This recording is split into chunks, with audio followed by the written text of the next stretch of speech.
सारे दोस्तों को आज हम रबर प्लांट के बारे में चर्चा करेंगे। आप लोगों के साथ शेयर करूंगा। रबर प्लांट इंडोर प्लांट है। इसे आप सेमी शेड या जहां ब्राइट लाइट है वहां रख सकते हैं। इसके कई वैरायटी पाया जाता है। मेरे पास इसके 2 वैरायटी है। जानते हैं इसके बारे में कुछ।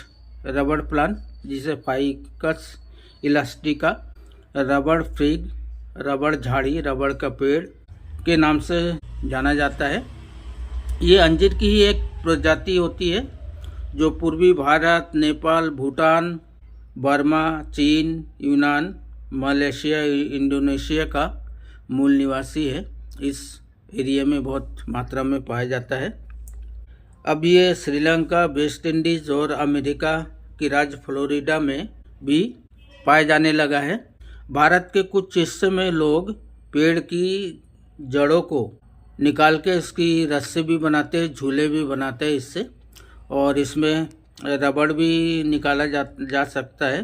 देखिए कि इसकी जो पत्तियां है, जब आप इस पत्तियों को तोड़ते हैं तो एक दूध जैसा पदार्थ निकलता है जिससे ही रबड़ तैयार होता है। चूँकि हम ये इसकी खूबसूरती के कारण, इसकी पत्तियाँ इतना सुंदर है जिसके कारण हम अपने घर पे इंडोर में इन पौधे को लगाते हैं। और ये एयर प्यूरीफायर पौधा है।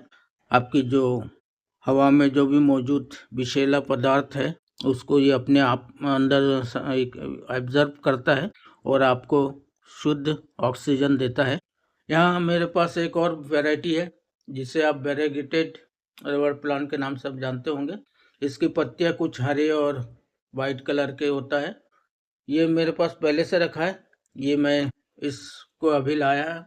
इसकी रिपोर्टिंग, इसकी सॉइल मीडिया और इसमें फर्टिलाइज़र कौन से देते हैं और इसकी केयर टिप, ये मैं बारी बारी से आपके साथ शेयर करूंगा।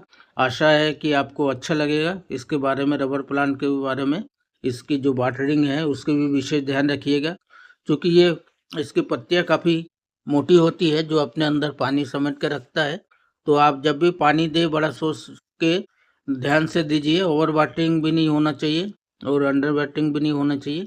आप इसको बीच बीच में हल्का स्प्रे कर सकते, पत्तियों को पोंछ भी सकते हैं तो उसमें पत्तियों में चमक आती है। चलिए इसमें की सॉइल मीडिया की बात करते हैं। सॉइल मीडिया में मैंने लिया है ये ग्राउंड सॉइल। जब भी आप सॉइल मीडिया लेते हैं तो हमेशा कोशिश कीजिए कि इसको सुखा ले। एक आध दिन सूखी हुई होना चाहिए तो सबसे अच्छा रहता है। उसमें किसी तरह बैक्टीरिया, फंगस वगैरह नहीं रहता है। तो सुखा लेना सबसे बेहतर होता है मिट्टी को जब भी आप रिपोर्ट करें।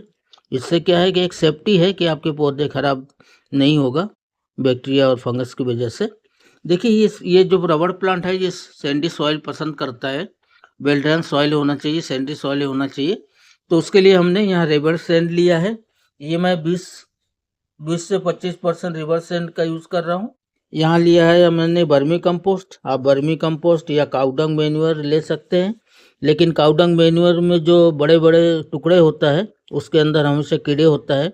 तो इसको या तो आप इस तरह से बारीक कर लीजिएगा, और बारीक अगर नहीं कर पाते हैं, आपके पास टाइम नहीं है, तो फंगिसाइड का यूज ज़रूर कीजिएगा। कोई भी फंगिसाइड आप उसमें मिलाएंगे तो वो उसमें कीड़े या जो फंगस वगैरह होगा वो निकल जाएगा।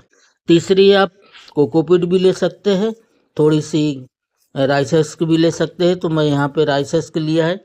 ये देख पा रहे हैं, मैंने इसको थोड़ा सा डिकम्पोज करने की कोशिश किया था। मैंने एक बर्तन में रख के उसको अच्छे से ढक के रखा था। बीच बीच में पानी देता था तो इसमें जो कांटे रहते हैं ना वो टूट जाता है। और ये धीरे धीरे समय के साथ साथ ये क्या होगा, ये पूरी तरह से कंपोस्ट हो जाएगा, खाद बन जाएगा और हमारे पौधे को खाद भी देगा। साथ में ये जो मिट्टी है ये बेल्डन भी बनी रहती है। तो मैं इसकी मात्रा बहुत कम लूँगा, बहुत ही कम मात्रा में, 5 से 10% भी लेंगे आप। और अगर आपके पास राइस हस्क नहीं है तो आप कोकोपीट ले सकते हैं, लेकिन बहुत कम मात्रा में। एक मुट्ठी कोकोपीट मिला देंगे तो भी आपकी जो मिट्टी है ये भुरभुरी हो जाएगी, बेल्डन मिट्टी बनेगी और बहुत ही अच्छा उपजाऊ मिट्टी बन जाता है। साथ में हम इसमें डाल देंगे थोड़ी सी रिवर सैंड, 20% करीब रिवर सैंड इसमें मिलाएंगे। रिवर सैंड हमेशा क्या करता है कि ये इसको बेल्डन बनाता है, पानी को रोकता नहीं है और मिट्टी भी अच्छा रहता है इसमें। आप चाहे तो इसमें परलाइट भी मिला सकते हैं, परलाइट भी बहुत अच्छा काम करता है। आपके पास अगर चारकोल हो तो चारकोल भी आप मिला सकते हैं। चारकोल भी जो है मिट्टी को साफ करता है, फंगस से हमें दूर रखता है। यहाँ मैंने लिया है यहाँ पे कुछ चारकोल के टुकड़े, यहाँ आप देख पा रहे हैं मेरे पास चारकोल रखा है। इसको भी मैं छोटे छोटे टुकड़े में इसके साथ मिक्स कर दूंगा, तो ये हमारे मिट्टी को जो एक्स्ट्रा पानी है वो होल्ड करके रखेगा, और साथ ही इसमें जो फंगस बैक्टीरिया है उससे भी ये जो हमारे चारकोल है मुक्ति दिलाता है फंगस बैक्टीरिया से, फंगस बैक्टीरिया को ख़त्म करता है। इसमें कार्बन की भी मात्रा पाया जाता है। तो जब भी आप मिट्टी तैयार करें, अगर उसमें छोटे छोटे टुकड़े चारकोल को मिलाएंगे तो आपकी मिट्टी देखिएगा बहुत ही अच्छा होता है। बेलडन मिट्टी बनी होती है, उसमें पानी नहीं रुकता है, फंगस वगैरह भी नहीं होता है, और आपके पौधे जो है बहुत अच्छे से सरवाइव करता है। साथ में हम इसमें कुछ फर्टिलाइज़र मैंने कुछ पॉट में भी डाल के रखा है कुछ ये चारकोल के टुकड़े।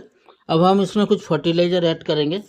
हमने बेलडन पॉट तैयार करके रखा है, यहाँ पे 8 इंच का पॉट इसके लिए पर्याप्त है।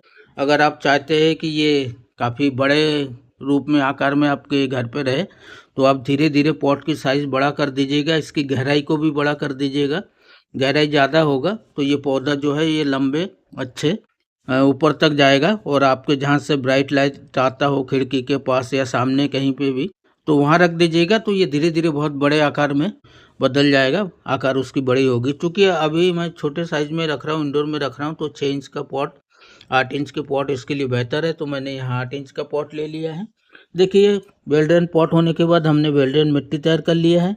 अब इसमें कौन कौन से फर्टिलाइज़र हम ऐड करेंगे वो मैं आपके साथ शेयर करूंगा। उसके बाद इसकी जो कुछ खास केयर टिप्स है जो आगे आने वाले समय के लिए हमें ध्यान रखना है वो भी मैं आपके साथ शेयर करूंगा। देखिए यहाँ मैंने सबसे पहले फंगिसाइड के रूप में लिया है यहाँ पे ट्राइकोडर्मा।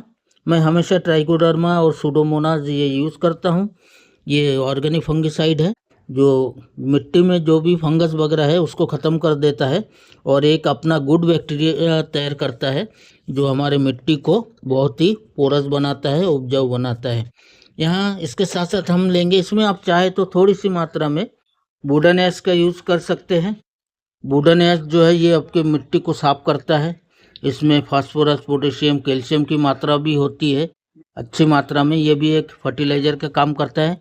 तो थोड़ी सी जब भी आप मिट्टी तैयार करें, मिट्टी में थोड़ी सी अगर वुडन ऐश लकड़ी की राख मिला देते हैं, हल्की मात्रा में मिलाइए, बहुत ज़्यादा मत मिलाइए, तो ये आपके एंटी फंगस का भी काम करता है, फंगिसाइड का भी काम करता है, साथ में ये आपके फर्टिलाइज़र का भी काम करता है। दोनों काम इससे होता है। तो मैंने थोड़ी सी मात्रा में वुडन ऐश मिला दिया है। यहाँ मैं मिला रहा हूँ नीम खली। आप जब भी कोई भी प्लांट रिपोर्ट करते हैं तो अक्सर आप लोग नीम खली मिलाते हैं, और नीम खली में नाइट्रोजन की मात्रा प्रचुर होता है, और इसमें बाकी फास्फोरस पोटेशियम भी पाया जाता है। ये फंगस को भी मारता है, फंगिसाइड का काम करता है, साथ में ये हमारे फर्टिलाइज़र भी पौधे को देता है। तो आप एक पौधे में यहाँ जो पौधे के आकार साइज देख रहे हैं इसमें 20 से 25 ग्राम नीम खली मिला देंगे तो सफिशिएंट है। यहाँ मिला रहा हूँ मैं कोई भी पौधे की ग्रोथ के लिए, अच्छी ग्रोथ हो, जल्दी ग्रोथ हो, उसके लिए हमेशा मैं बोन मिल, हॉर्न मिल या फिश का जो चूरा है तो वो भी मिला सकते हैं। इसमें पौधे की जो ग्रोथ है बहुत तेज़ी से होता है। अगर आप ये नहीं मिलाते तो रॉक फॉस्फेट मिला सकते हैं, पहाड़ों से निकाला हुआ रॉक फॉस्फेट जिसमें भी फास्फोरस पोटेशियम कैल्शियम की मात्रा पाई जाती है, तो उसको भी यूज़ कर सकते हैं आप। यहाँ मैं मिला रहा हूँ थोड़ी सी मात्रा में एप्सम साल्ट। ये हमारे पौधे जो हम पहली बार रिपोर्ट कर रहे हैं तो पौधे को शॉक से भी बचाता है, साथ में ये जो जड़ है उसको भी मजबूती देता है। और 1 चम्मच आप इसको मिला दीजिएगा, और साथ में जो हमारे पत्तियाँ है इसको भी लश ग्रीन करता है, पत्तियों में चमक लाने के लिए ये एप्सम साल्ट बहुत अच्छा काम करता है। ये नमक का ही एक रूप है, मैग्नीशियम सल्फेट के नाम से जाना जाता है। तो ये पत्तियों को और जड़ को अच्छा सुंदर बनाता है। अब 2 फर्टिलाइज़र ये मैं बाद में यूज़ करूँगा, ये मैं आपके बाद आपसे शेयर करूँगा कि ह्यूमिक एसिड, फुलविक एसिड और CBD ये किस तरह से यूज़ करना है। सारे फर्टिलाइज़र ऐड करने के बाद इसको हम बहुत अच्छे से मिला देंगे। बेहतरीन, इसको कई बार 2-3 बार हम इसको अच्छे अलट पलट कर देंगे। और हम जब भी करें तब ध्यान रखिएगा इसमें कांच के टुकड़े, प्लास्टिक के टुकड़े, पत्थर इस तरह से ना हो, और मिट्टी के भी बड़े टुकड़े हो तो उसको भी हाथ से आप तोड़ देंगे। इस तरह से बड़े टुकड़े भी हो उसको हाथ से तोड़ देंगे तो मिट्टी जो है हमारी वेल्डन बनती है। इसको बहुत अच्छे से मिक्स करने के बाद हम इसको प्लांट को निकाल लेते हैं। यहाँ हमने बहुत अच्छे से इसको मिक्स कर लिया है। सारे फर्टिलाइज़र जो है सभी जगह मिक्स हो चुका है, कोई ऐसा नहीं है जो एक ही जगह हो। अब हम इसको निकाल लेते हैं और फिर हम गमले में शिफ्ट करेंगे। मैंने यहाँ निकाल लिया है। आप देख पा रहे हैं ये जो इन्होंने पूरे सैंडी सॉइल में, ये सैंड है, इसमें ही ये इसको तैयार किया है। तो हमने भी सैंडी सॉइल बनाया है जो बहुत अच्छा ग्रो करेगा। इसमें ही उन्होंने ये कटिंग ये ग्राफ्टेड कुछ किया होगा। देखिए ये हमने जो पॉट तैयार किया है बिल्डन पॉट, उसमें मैंने क्या क्या लिया है आप देख पा रहे होंगे। सबसे पहले मैंने मटके के टुकड़े रखा है, उसके ऊपर जो ब्रिक्स है, ईंटे के छोटे छोटे बारीक बारीक टुकड़े उसमें रखा है। उसके बाद कुछ नारियल के जटाई जो कहते हैं, नारियल कोकोनट कॉयर, वो डाला है। उसके बाद हमने ज़्यादा मात्रा में कुछ चारकोल के टुकड़े डाल दिया है। कम से कम 1 से 1.5 इंच तक हम इस तरह से नीचे इसको डाल देते हैं, जिससे कि हमारे जो जब भी पानी देते हैं तो वो पानी बिल्कुल नहीं रुकता है, बेल्डन पॉट तैयार होता है। अब मैं इसको डाल लेता हूँ इसमें।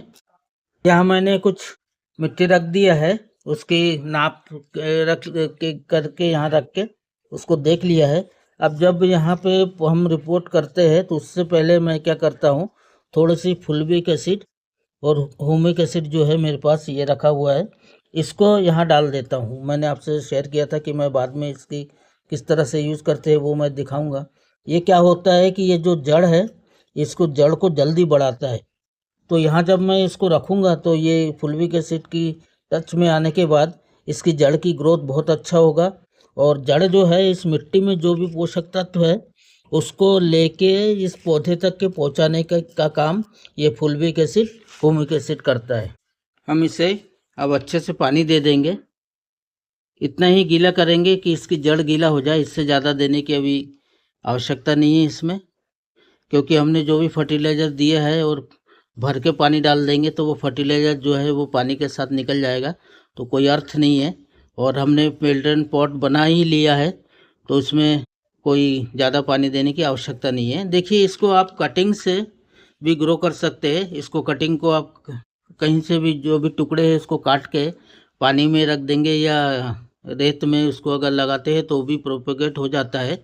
इसकी पत्तियां जो है इसको भी आप तोड़ के, इस पत्तियों को तोड़ के भी सैंड में या पानी में रखेंगे तो इससे भी रूट्स निकल आता है और ये भी अच्छा ग्रो करता है। तो ये भी मैं आपके साथ शेयर करूँगा। साथ साथ में आप ये काम ज़रूर कीजिएगा, इसमें इस तरह से पानी से इसको अच्छे से स्प्रे करके अगर आप किसी कपड़े से पोंछ देते हैं तो आपकी जो पत्तियों को चमक है ना, वो बहुत ही अच्छा आता है। तो बीच बीच में हम इसकी मिस्टिंग जरूर करते रहिएगा और उसको अगर पोंछ सकते हैं तो पोंछ दीजिएगा पत्तियों को।